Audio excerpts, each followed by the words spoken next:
Quiero recordarles algunos de estos mensajes por si usted, hermano, los escuchó. Y si no los escuchó, le quiero dar una opción para que los pueda escuchar. Vimos uno que se llamaba Deja que Jesús te lave los pies, basado en Juan 13.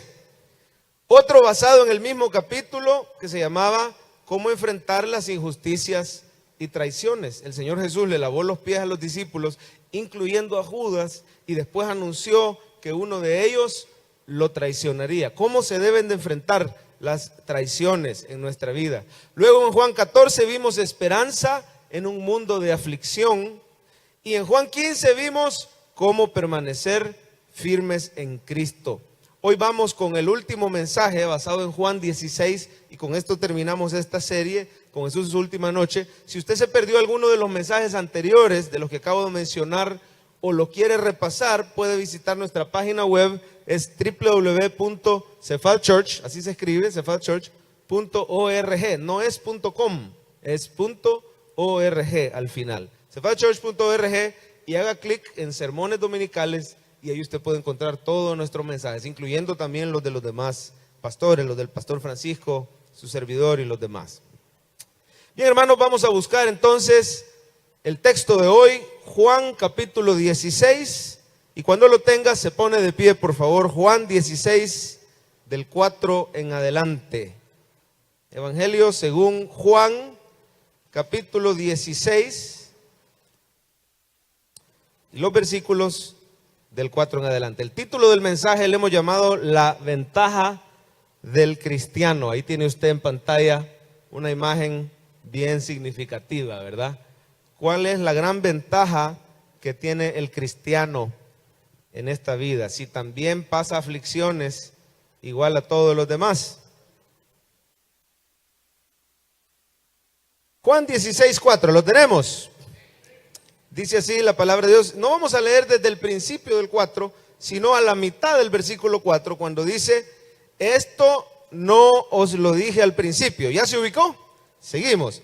Esto no os lo dije al principio, porque yo estaba con vosotros. ¿Cómo dice Jesús?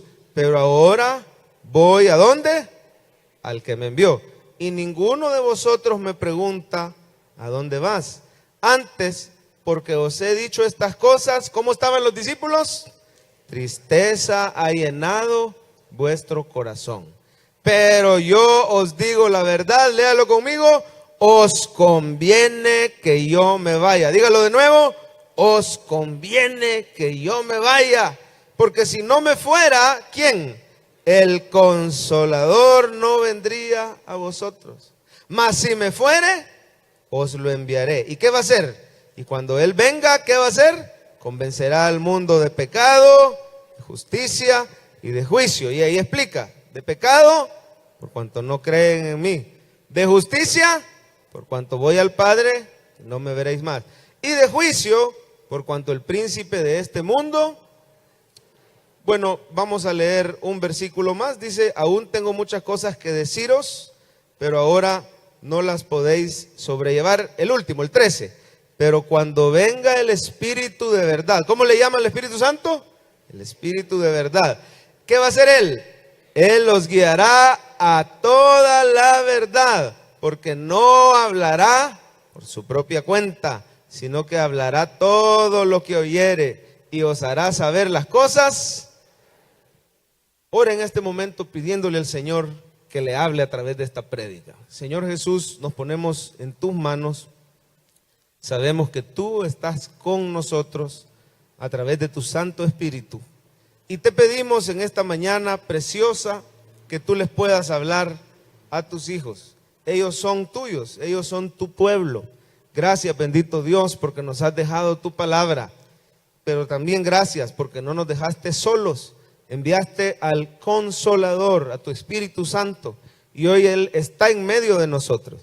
Y hoy Él habita en nosotros. Por eso sabemos que nos vas a hablar. En Cristo Jesús hemos orado y la iglesia dice, amén. Pueden sentarse, hermanos. La ventaja del cristiano. ¿Cuál será la gran ventaja que tenemos como cristianos si nos enfermamos igual que el inconverso? Nos da gripe igual al inconverso. ¿Cuántos dicen amén? Tenemos las mismas aflicciones y preocupaciones económicas. Oiga, el cristiano sería mentira decir que no cae en algunos de los mismos pecados, quizás no con la misma fuerza que cae un inconverso, pero en algunos de los mismos pecados que un inconverso cae, muchos cristianos caemos. ¿Amén o no amén? Y entonces, ¿cuál es la gran ventaja que tiene el cristiano? Bueno, obviamente respondemos la salvación. El cristiano ha sido salvo por gracia, justificado. ¿Cuántos dicen amén? ¿Cuántos han recibido la perfecta santidad de Cristo por la fe en Él? Amén. Pero yo me refiero más con mi pregunta al sentido práctico en su andar por esta vida. ¿En qué me distingo como creyente del que está en el mundo? ¿Cuál es esa gran ventaja que este pasaje muestra que tienen los cristianos? El otro día estábamos jugando fuerza de mano con uno de mis dos hijos, con el mayor, Elías. Por cierto, está en una de las cámaras por ahí. Y mientras estaba jugando con Elías, ya está grande, tiene casi los 10 años, pero ya casi tiene mi estatura. Salió a la mamá, que es bien alta y bien elegante, bien bonita. Amén. Estamos quedando bien. Y mientras hacíamos fuerza, yo empecé a hacer fuerza de verdad. Y empecé a dominar el bracito del niño para que él se esforzara. Pero inmediatamente llamó al hermanito y le dijo: vení, Jorge, ayúdame. Y empezaron entre los dos y y estábamos parejos. Y ahí, viendo que estábamos parejos, a que no adivina quién se llegó a meter. Llegó la mamá, ¡pum! Y me humilló delante de mis hijos. Y me bajó el brazo de un solo. Y entonces yo empecé a protestar y dije: ¡hey, no vale! Tu mamá echó todo el cuerpo, además eran 3 contra 1. Ustedes ganaron porque tenían ventaja. Y los dos niños: no, nada, te ganamos, papá. Bueno, y así quedó, me ganaron. El cristiano tiene victoria no por su propia fuerza, sino que hay alguien que llega y le da una gran ventaja al cristiano. ¿Sabe quién es? La persona del Espíritu Santo. Usted tiene victoria en la vida. Usted tiene éxito. Pero no se confunda. No vaya a creer que usted le ganó pulso a pulso a la vida. Esta vida es demasiado difícil para vivirla nosotros solos. Pero el cristiano no la enfrenta sola. En el mundo, dijo Jesús al final de este capítulo 16, tendréis aflicción, mas confiad, yo he vencido al mundo. Usted tiene victoria porque Cristo ya venció y usted cuenta con las fuerzas de Cristo. Gloria a Dios. ¿Qué quiere decir esto, hermano? Que el cristiano tiene tristezas, pero no las enfrenta solo. El cristiano tiene tentaciones, ni un amén. Santos, hermanos, de las 9. Estoy acostumbrado a los pecadores de las 11. El cristiano tiene tentaciones, pero no las enfrenta solo, sino que tiene un ayudador. Y el Señor Jesús, hermano, en esta última noche, cuando yo le pido por favor que seamos esa iglesia distinta, esa iglesia que tiene su Biblia abierta, que trae una agendita para poder anotar lo que el Señor le habla, que subraya en su Biblia. Entonces mire por favor el pasaje, porque el estado de ánimo de los discípulos era bajo, era malo. Estos discípulos estaban prácticamente deprimidos. Dice el versículo 6, tristeza había llenado su corazón. ¿Por qué? Porque Jesús le había dicho estas cosas. ¿Qué cosas? Que Él se iba, que era momento de ir al Padre, que uno de ellos lo iba a traicionar, que Pedro incluso lo iba a negar. Es un momento triste. Y después el Señor, de hablarles de la necesidad que ellos tenían de permanecer en Él en estos momentos difíciles, y que el Señor los iba a sostener, ahora les dice una buena noticia. Les dice: discípulos, yo los veo tristes. Acuérdense, hermano, que ahorita para el cristiano la venida del Espíritu Santo ya es algo normal, pero en este momento no se sabía. En este momento solo se tenía una promesa. Varios profetas habían hablado que habría un derramamiento. El Señor, a través de su palabra, había prometido primero que enviaría un Mesías, y lo cumplió. El Señor siempre cumple lo que promete. ¿Cuántos dicen amén? Prometió el Mesías y lo cumplió. Prometió vencer a la muerte, y vemos a los días, vemos ¿Qué lo cumplió 3 días después de esta conversación? El Señor venció a la muerte y al pecado. ¿Cuántos lo creen? Amén. Y el Señor había prometido a través del profeta Joel, por ejemplo, entre otros profetas, en los postreros días derramaré mi espíritu sobre toda carne y habría revelación, cuando todavía faltaba que se escribiera el Nuevo Testamento, ¿verdad? Habría revelación, habría sueños y los jóvenes y los viejos iban a ser por igual llenos del Espíritu Santo. Y hermano, el Señor les da la noticia a los discípulos porque no se sabía nada o muy poco acerca del Espíritu. Y mire las palabras que se dicen en el versículo 7. Subraya esta frase. Jesús los consuela diciéndoles, os conviene que yo me vaya.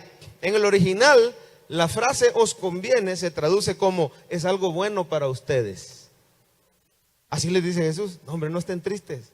Si es bueno para ustedes que yo me vaya, yo me voy a ser entregado, voy a dar mi vida, pero voy a resucitar y me voy a ir al Padre. A ustedes les conviene que yo me vaya. Para ustedes es bueno. Oiga, literalmente es esto. Le van a sacar ventaja al hecho de que yo me vaya. ¿Y cuál es esa gran ventaja? Nos la dice ahí en el mismo versículo. ¿Por qué nos conviene que el Señor se fuera? Porque si no se fuera, ¿cuál es el título que dará el Espíritu Santo? El Consolador no vendría a vosotros, mas si me fuere, os lo enviaré.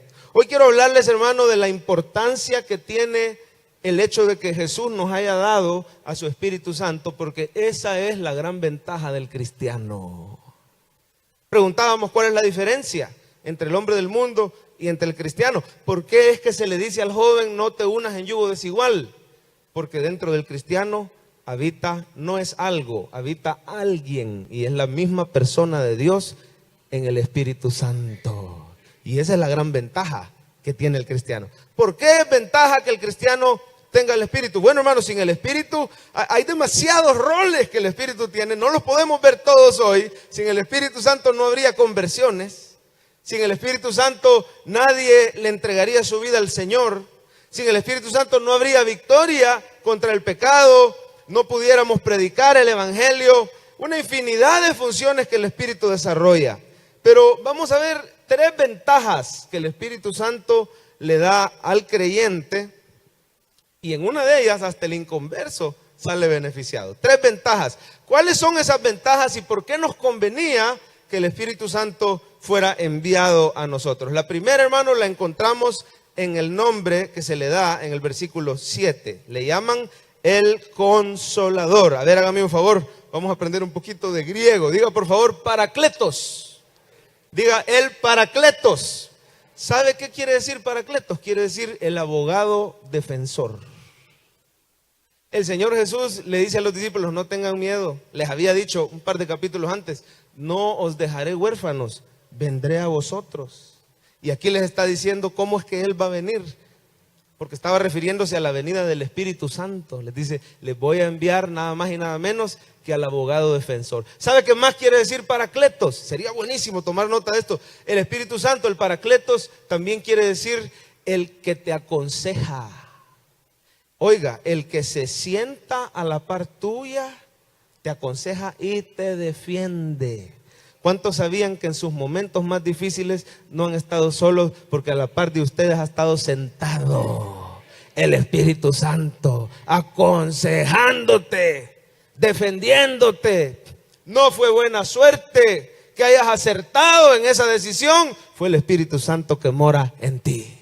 Y aun cuando la decisión no ha sido acertada y nos hemos equivocado, es el Espíritu Santo el que a través de la palabra nos corrige el rumbo. Oiga, hermano, la primera ventaja, y la vamos a tener en pantalla, la primera ventaja, el Espíritu nos consuela y nos fortalece.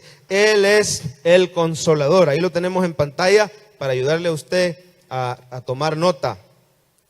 Él es el que intercede por ti. Yo quiero que usted vea algo precioso en este pasaje, hermano, no se lo vaya a perder, porque el Espíritu Santo es la misma presencia de Cristo en usted. ¿Sabe lo que les está diciendo en este pasaje el Señor a los discípulos? Discípulos les dice, a través del Espíritu Santo, yo mismo voy a estar con ustedes y en ustedes. Mire por favor el versículo 16.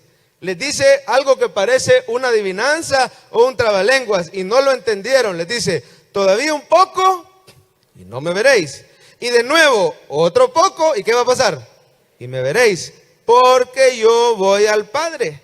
Y entonces se dijeron algunos de sus discípulos unos a otros, ¿qué es esto que nos dice? Nadie lo entendió. Y mire, a simple lectura usted podría creer que se refiere a su muerte y su resurrección, ¿verdad? Todavía un poco y no me veréis, su muerte.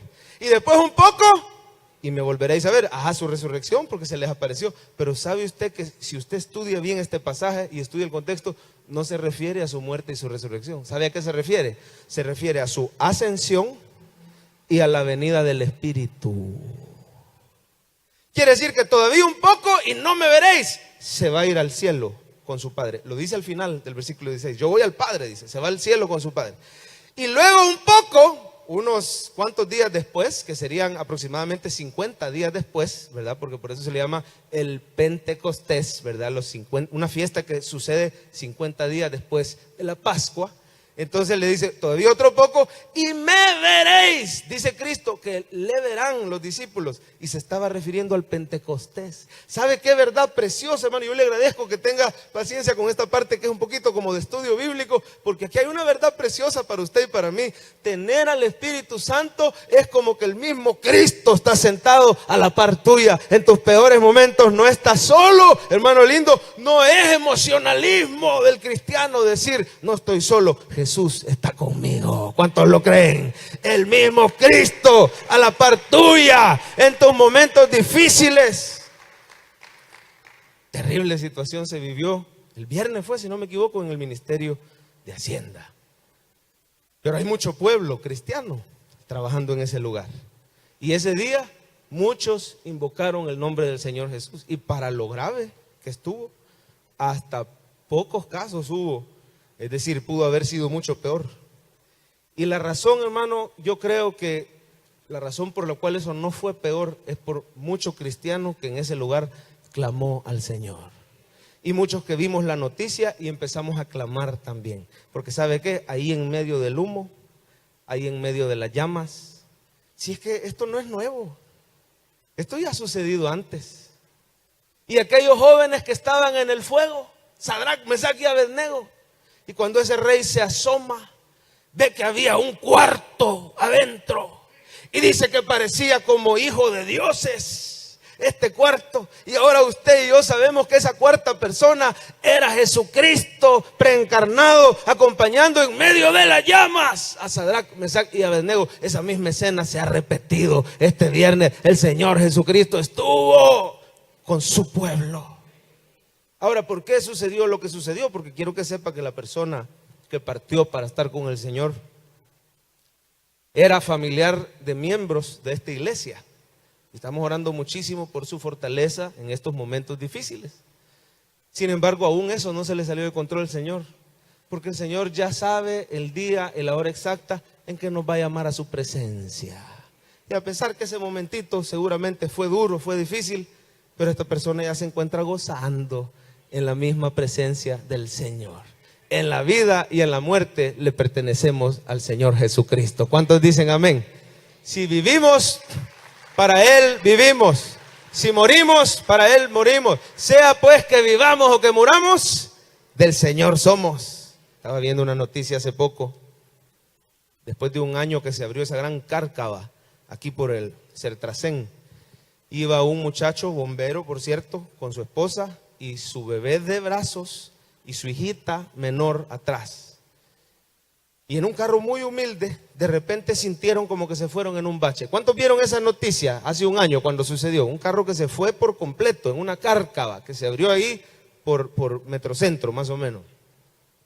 Pues fueron a entrevistarlos del periódico a este bombero un año después, a ver cómo está, cómo sigue, cómo fue todo, que les cuente. Y dice este bombero que él iba en su vehículo y que le costaba un poco la visibilidad, no recuerdo si él menciona como que iba lloviendo o algo así. Y dice que de repente sintió que se fue en un bache y el carro se detuvo. Pero que lo raro que sintió es que ya el carro no avanzó y se tambaleaba, como que el bache era algo grande. Y de repente solo se acuerda que el vidrio de enfrente se estrelló y sintió el timón que se le metió en el pecho. Y cuando vino a sentir, sintió otro estruendo, un carro se había ido detrás de él y había quedado montado encima de él. ¿Cuántos vieron esa foto tremenda? Es más, no sé si mis hermanos de multimedia la podrían buscar, perdonen que no les avisé a tiempo, pero a lo mejor se puede buscar el hundimiento ahí por Sertracén, cómo quedó un carro impresionante montado encima del otro. Pues mire lo que pasó adentro del primer carro, que el hombre queda un poco inconsciente, la esposa suelta al bebé de brazo, el bebé de brazo cae por la palanca de velocidades hiriéndose el cuellito. El papá desesperado cuando recobra la conciencia ve al bebé inconsciente, herido del cuello, creyó que se le había muerto y solo podía escuchar la voz de una niña preciosa que era su hijita que estaba atrás, ilesa por la gracia de Dios, pero aterrorizada, y dice que la niña oraba y oraba y oraba constantemente porque eran cristianos y ella decía: Jesús, por favor, cuídanos. Jesús, por favor, cuídanos. ¿Y sabe qué, hermano? La niña tenía razón, porque ahí en el carro estaba Jesús con ellos. Y por eso ellos sobrevivieron. Yo no sé si ahí está la escena, ¿verdad? El vehículo que entró primero en la cárcava y luego el otro vehículo que quedó montado encima. ¿Por qué le digo que Jesús estaba ahí? Porque por eso Jesús dijo: todavía un poco y no me veréis. Él se fue con el Padre. Diga por favor, ascensión. Pero después dijo: y luego otro poco y me veréis. ¿Y qué va a pasar cuando le veamos? Diga por favor conmigo, Pentecostés. Ese es cuando lo volvamos a ver. Mire por favor lo que va a pasar. Vaya por favor al versículo 22. El versículo 22 de Juan 16. También vosotros ahora tenéis tristeza, pero volveré a ver. Ahí está hablando de Pentecostés, ¿verdad? Cuando venga su Espíritu, Jesús nos va a volver a ver. ¿Y qué va a pasar? Se gozará vuestro corazón y nadie os quitará vuestro gozo. Hermano, aquí está otro subpunto que quisiera poner en pantalla. El Espíritu Santo convierte la tristeza en gozo. ¿Cuántos lo creen? Es el Espíritu el que te consuela. El mundo necesita buscar refugios falsos, como alcohol, como drogas.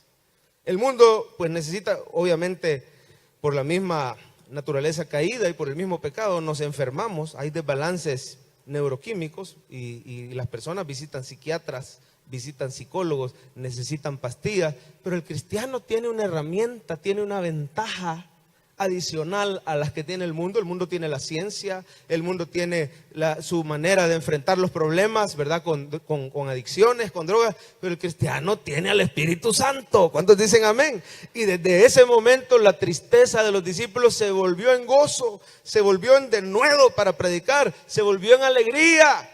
Yo le quiero hablar a alguien que está aquí, Dios le quiere hablar a alguien que está aquí, que ha estado triste. El Señor te dice: busca la llenura de mi espíritu, porque yo voy a transformar en gozo tu tristeza. Amén. Eso es lo que el Señor hace. Y es que van a haber tristezas en este mundo. Mira el versículo 33, dice: en el mundo tendréis aflicción, la parte final, pero confiad, yo he vencido al mundo. Y esto es lo que el Señor me ponía para usted, y quiero ser obediente de decirlo esta mañana y no pasar de este primer punto. El Espíritu Santo nos consuela. Vamos a poner el primer punto en pantalla. El Espíritu Santo nos consuela y nos fortalece. Y esto es lo que el Señor me ponía para usted. Salmo 126:5. Salmo 126:5. Solo lo ponemos brevemente y regresamos al primer punto. Y dice así: los que sembraron, ¿con qué? Con lágrimas. ¿Qué va a pasar gracias al Espíritu? Con regocijo. Y el Señor le quiere decir a alguien que Él ha visto sus lágrimas, que usted no ha estado llorando solo. Usted ha dicho que ha estado llorando solo, hasta se esconde para que nadie lo vea, pero ahí con usted ha estado alguien, la misma persona de Cristo, a través del Espíritu Santo. ¿Y sabes qué? Él también llora, y Él ha llorado contigo. Pero hoy no solo te dice que ha llorado contigo, el Señor te dice: cada lágrima yo la voy a transformar en gozo. Los que sembraron con lágrimas segarán con regocijo. Yo no sé por qué has llorado, no sé cuál es tu situación, pero dice el Señor que pronto te vas a regocijar por la obra que el Espíritu Santo va a hacer en tu vida. ¿Cuántos lo creen? ¿Cuántos lo reciben? Amén. Eso es lo que el Espíritu Santo hace. Además, en el mismo primer punto, ¿verdad? Que nos consuela y nos fortalece. El Espíritu Santo es nuestra fuerza. Mire lo que dice Zacarías 4:6. Por cierto, este es el libro del mes y debiésemos estarlo leyendo, Iglesia Cephal Church. Zacarías 4:6 dice: no es con ejército, vamos de la mitad para abajo, no es con ejército ni con fuerza, sino con mi espíritu, ha dicho ¿quién? Jehová de los ejércitos. Hermano lindo, el Espíritu Santo, Jehová de los ejércitos, va delante de ti y Él va atrás de ti y Él pelea por ti. Esta palabra solo el Espíritu la puede aplicar a su corazón, porque yo no sé exactamente las particularidades de las circunstancias que usted está viviendo, pero hay un Dios que lo conoce porque vive en usted. Y ese Dios dice que no es con ejército ni con fuerza, sino con mi espíritu. ¿Cuántos lo reciben?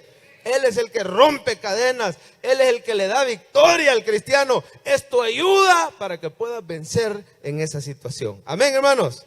Bueno, en segundo lugar, ¿cuál es la segunda gran ventaja que tiene el cristiano? ¿Cuál es esa segunda gran ventaja? Mire por favor en el 8, el Señor les dice: les enviaré mi espíritu y Él convencerá al mundo de pecado. Leámoslo ahí literalmente, dice en el 8: cuando Él venga, convencerá al mundo de pecado, de justicia y de juicio. Aquí empieza unas palabras que al principio pueden parecer un poquito confusas, ¿verdad? ¿A qué se refiere que el espíritu convence al mundo de pecado? Bueno, dice el 9, de pecado por cuanto no creen en mí. Es decir, que el Espíritu Santo, hermano, actúa en el incrédulo también, no solo en el creyente. Actúa en el incrédulo y hace posible el arrepentimiento y hace posible la conversión, porque dice que convence al mundo, el incrédulo, ¿verdad?, de su pecado de incredulidad. Abre los ojos, quita el velo del incrédulo para que pueda ver su pecado y pueda apreciar la gracia de Dios en Cristo. De justicia, por cuanto yo voy al Padre y no me veréis más. Bueno, habría que entrar en detalles, hermano, como por ejemplo que Él es el único justo y Él iba al Padre, ¿verdad? Y entonces iba a convencer al mundo que Jesucristo, sin haber pecado, fue crucificado. Pero todo esto tiene que ver con la obra del Espíritu en el corazón del incrédulo, ¿verdad? Iba a convencer al mundo que Cristo es sin pecado y que ellos son pecadores. Y luego dice al final: y de juicio, por cuanto el príncipe de este mundo ya ha sido juzgado. Iba a convencer al mundo del engaño bajo el cual había estado, bajo Satanás. Pero vamos a resumir esto de una manera sencilla.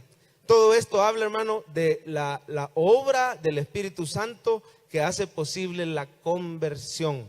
Así que vamos a ponerle así a la segunda ventaja que nos da el Espíritu Santo. El Espíritu prepara los corazones para que se conviertan a Cristo. ¿Cuántos dicen amén? ¿Cuántos fueron tocados? ¿Cuántos reconocen que el Espíritu Santo preparó su vida para que usted estuviera listo para recibir a Cristo? Amén. No fue por nosotros. No fue porque nosotros quisimos. Si dice la palabra de Dios, no depende del que quiere ni del que corre, sino de quién, de Dios que tiene. Hoy le quiero dar una noticia. Usted está aquí en la iglesia. Usted ha creído en el Evangelio no porque usted quiso, ni porque usted corrió, sino porque Dios tuvo misericordia. Le cambió ese corazón de piedra que tenía, aunque no me diga amén, y le puso un corazón sensible a las cosas de Dios. Amén. Y ahora usted hasta se quebranta en la alabanza. Cuando aquí había gente que antes se mofaba del Evangelio, de los pastores, no, los ultrajaba. Aquí había gente que dijo: jamás voy a poner un pie. Aquí está el primero que dijo: yo, pastor, jamás. Y mira, aquí me tiene bien sedita el Señor. Porque cuando el Espíritu Santo decide llamar a alguien, su llamamiento es eficaz. Otros le llaman ese llamamiento es irresistible. Ahora usted dirá: ¿en qué me beneficia a mí como creyente? Bueno, primero porque ahora es creyente gracias a esa obra del Espíritu que prepara los corazones. Vamos a ver este versículo en una traducción que se llama traducción al lenguaje actual. Ahí en pantalla la tiene. Mire cómo se entiende más fácil. Cuando el Espíritu venga, hará que los de este mundo se den cuenta de que no creer en mí es pecado. También les hará ver que yo no he hecho nada malo y que soy inocente. Finalmente, el Espíritu mostrará que Dios ya ha juzgado al que gobierna este mundo. Yo por mi parte regreso a mi Padre y ustedes ya no me verán. Mire, cuando usted no entienda un pasaje de la Biblia, busque otras versiones. Yo le recomiendo mucho esa TLA, quiere decir traducción al lenguaje actual. Hay otra muy buena, NTV, Nueva Traducción Viviente. Así que todas estas traducciones son muy buenas. Hermano lindo, gracias al Espíritu, ningún ser humano está fuera del alcance de Cristo. Y aquí es donde yo quiero animarle a usted a que no descarte, a que no deseche, a que no se rinda con esa persona que no ha querido venir al Señor. No se rinda con esa persona en su vida que está reacio y duro al Evangelio. No se rinda con ese esposo. No se rinda con ese hijo. No se rinda con ese familiar que a usted tanto le duele y ha derramado lágrimas, o quizás hasta se ha discutido con esa persona. No se rinda, porque el Espíritu Santo convierte los corazones. Cuando menos sintamos, cuando el Señor quiera, esa persona va a estar a los pies de Cristo, alabando y glorificando. Pero ¿qué hay que hacer? Es creer. Quiero que sepa, hermano, que a partir de la venida del Espíritu, Él anda allá afuera moviéndose. Y Él, mire, en el cristiano mora en nosotros. Diga por favor, el Espíritu mora en mí. Pero también allá afuera el Espíritu se mueve alrededor de los inconversos y está listo a transformar y a cambiar sus corazones. De manera que es preciosa la obra del Espíritu. Mire, Ezequiel 36, tú veniste a Cristo y tus parientes inconversos tienen esperanza porque el Espíritu convierte los corazones. Mire en pantalla Ezequiel 36, 26. Lo vamos a ver en la traducción que les estaba mostrando. Dice, yo les daré nueva vida, haré que cambien su manera de pensar. Entonces dejarán de ser ¿cómo éramos algunos? Tercos y testarudos. Pues yo haré que sean ¿cómo? Ajá, ¿y cómo lo va a hacer? Pondré mi espíritu en ustedes y así haré que obedezcan todo. Mire qué bendición, hermano. La obra del Espíritu nos hace obedientes a la palabra, pero también la obra del Espíritu hace cirugía de corazón abierto. Quita el corazón duro, terco, testarudo, el de piedra, y pone un corazón blandito que cree. Así que mire qué preciosa la obra del Espíritu en la conversión. En el incrédulo le prepara el corazón y al cristiano lo anima a que comparta las buenas nuevas. ¿Cuántos sabían que el Espíritu hace que el cristiano comparta el Evangelio? ¿Sabían eso? Miren, una denominación pentecostal donde nosotros estamos y hemos sido criados, es bien fácil confundir cuando la presencia del Espíritu mora en alguien. Y creemos que por los dones se sabe si alguien está lleno del Espíritu. Y es cierto, podemos ver en Corintios todos los dones que el Espíritu reparte. Decíamos, hoy no queda tiempo para ver todas las funciones del Espíritu. Da dones a la iglesia. Pero la Biblia no dice que por los dones se reconoce a un verdadero creyente. De hecho, los corintios tenían un montón de dones, pero no tenían fruto del Espíritu. Y la Biblia dice, por su fruto lo conoceréis, no por sus dones. Y hablaban en lenguas todos. Y dice que profetizaban todos. Y si hay verdadera profecía, como ya lo hemos dicho, pero también se da bastante la manipulación en ese tema. ¿Cuántos dicen amén? Y tiene que ser algo apegado a la palabra, y la persona con su testimonio tiene que mostrar si de verdad es palabra de Dios o es carne, pero sin desviarnos. Pero sabe que no tenían amor. Y Pablo les dice, si yo hablo en lenguas humanas, angélicas, pero no tengo amor, soy como el plato de la batería, un címbalo que retiñe. Sueno, hago ruido, pero no soy nada. Y este día el Señor quiere que veamos el fruto en nuestra vida. ¿Qué tan lleno del Espíritu está alguien? No es porque levante las manos, no es porque tenga el montón de dones, sino la transformación que el Señor ha hecho. Y eso incluye compartir el Evangelio. Hay un versículo ahí mismo en Juan, pero dele para atrás. Yo creo que no se los di a mis hermanos y no se preocupen. Ahí fue culpa mía, pero mire por favor Juan 15, 26. Cuando venga el Consolador, ¿quién es Él? Ya vimos, ¿verdad? El Espíritu Santo. a quien yo enviaré del Padre. Nuevamente le llama el Espíritu de verdad, el cual procede del Padre. ¿Qué va a hacer Él? Dará testimonio acerca de ¿quién? De Cristo, ¿verdad? Y dice el 27, y vosotros también daréis testimonio acerca de mí. Hechos 1:8, recibiréis poder cuando venga sobre vosotros el Espíritu Santo y me seréis ¿qué? Testigo. ¿Cómo sé si el Espíritu Santo está en una persona? Testifica de Cristo. Y al incrédulo le prepara el corazón. Estaba nuestro pastor Francisco, pastor fundador. Llega a un lugar a hacer un trámite respecto a su vehículo. Y cuando él está en ese lugar, daba de casualidad, porque siempre acostumbra andar un tratadito que comparte el Evangelio. Lo andaba en la bolsa detrás. Y está sentado él, está sentada mi mamá. Y está un muchacho enfrente, atendiéndolos muy bien. Y en lo que están platicando, le pregunta este muchacho a mi papá, aparentemente era casualidad, ¿verdad? Le pregunta, ¿qué tal? ¿Cómo está usted? Bien, mire, ¿y usted a qué se dedica? Mire, yo soy pastor. Qué bueno. Y usted por aquí, mire, trabajando con el gobierno, porque es una institución de gobierno. El señor que estaba atendiéndolos le dice, trabajando con el gobierno. Y mi esposa también trabaja en una institución gubernamental.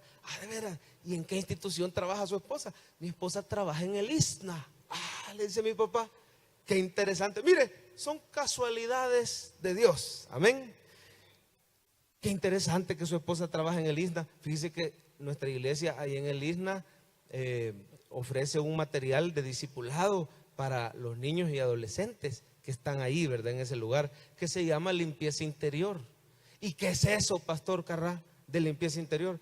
Bueno, es un programa que cuando la persona ya vino a Cristo y ya creyó en el Señor Jesús y ya nació de nuevo, es un programa que le va ayudando al cristiano a poder ser santificado por el poder del Espíritu y por la palabra de Dios. A ver para adentro, aplicarse la palabra a uno mismo.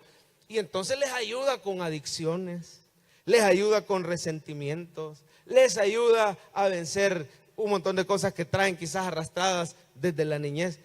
Pastor, yo necesito ese programa de santificación, de limpieza interior. Yo lo necesito. Oiga, ¿quién le va a reconocer a usted prácticamente ahí de la nada a un desconocido sus pecados? Porque yo, pastor, fíjese que he luchado bastante con esto y con esto y con esto, ahí en el momento. Pero tenga en mente que estamos en una oficina de gobierno sacando un trámite y la conversación ahora es un hombre reconociendo sus pecados. Cuando Él venga, convencerá al mundo de pecado. Y también hará que los cristianos testifiquemos de Cristo. Y le dice mi papá, mire, con mucho gusto, yo le puedo conseguir el folletito de ese programa de discipulado, de limpieza interior. Pero antes, ya ha recibido usted al Señor como su Salvador. Y saca el tratadito y se lo deja. ¿Qué va a creer usted? Que el hombre en ese momento es impactado por el Evangelio. No sabemos si antes de eso ya otros habían sembrado. Aparentemente ya él había escuchado un poco. Pero como dice la Biblia, uno es el que siembra, otro es el que ciega, pero el crecimiento lo da el Señor. Amén. Así que en ese momento él recibe al Señor. Y pudo haber sido o no pudo haber sido sincero, no sabíamos, hasta que el domingo lo vemos entrar a la iglesia. Y el pastor Francisco se baja y lo saluda y trae a su esposa y trae a sus hijitos. Y para no hacerle muy larga la historia, el Espíritu Santo ese día lo atraviesa con la palabra. El hombre termina llorando, le entrega por completo su vida al Señor. Empieza a asistir a una célula. ¿Cuántos dicen amén? ¿Cuántos asisten a una célula? Levántame la mano si usted asiste. Si es de bendición para usted la célula, si usted le tiene cariño, amén, mire cuántos. Y poco a poco vamos a hacer más. Si quiere asistir, ahí hay un buzón donde usted deja sus datos, solo nos dice más o menos por dónde vive y le ayudamos a encontrar una cerquita de su casa. Hay más de 200 células en esta iglesia durante la semana. Pues le cuento que el hermano va a la célula, empieza a crecer tanto que hoy por hoy ya es líder de esta iglesia, de una célula que está creciendo a paso acelerado. ¿Sabe por qué? Porque el Espíritu Santo prepara los corazones para que se conviertan a Cristo. ¿Cuántos lo creen? ¿Cuántos lo han vivido? Y por eso, hermano, no se desanime con ese pariente. Tengo que terminar porque el tiempo me avanzó. Pero quiero decirle que esto último que le voy a decir mientras pasa mi hermano de la alabanza, vamos a pedir al hermano del teclado que pueda pasar. El Espíritu, hermano, también al cristiano le da una tercera gran ventaja, y está en el versículo 13, 16:13. Cuando venga el Espíritu, Él os guiará a toda verdad, no hablará de su propia cuenta. El Espíritu, hermano, hace que amemos, entendamos y recordemos la palabra de Dios. Mire por favor ahí en pantalla. Él nos hace amar, entender y recordar la palabra de Dios. Un buen maestro es el que hace que usted ame una materia, hace que la entienda y hace que la recuerde. Y sabe usted que la palabra guía, cuando dice cuando venga el Espíritu, Él los guiará a la verdad. Sabe que esa palabra guiar en el original es ser maestro. Oiga, hermano lindo, el incrédulo no entiende la Biblia. ¿Le parece, dice Corintios, locura? Pero el creyente tiene al Espíritu dentro de él.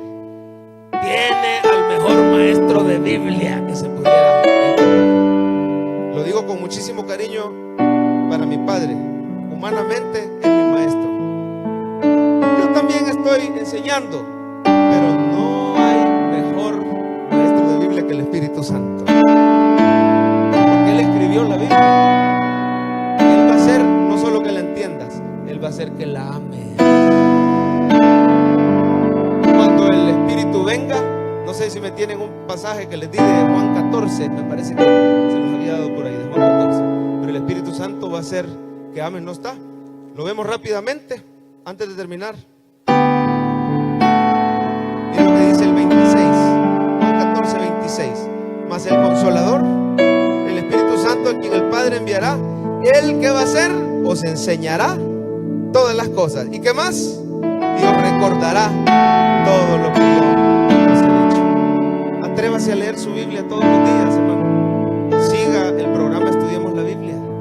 El versículo del día, medite en él. Véngase los martes con el pastor Francisco, los miércoles con este servidor. Atrévase a estudiar la palabra, a dejarse alimentar, porque dentro de usted habita el mejor maestro que podamos tener. No se ponga de pie, porque vamos a tener el tiempo de la Santa Cena.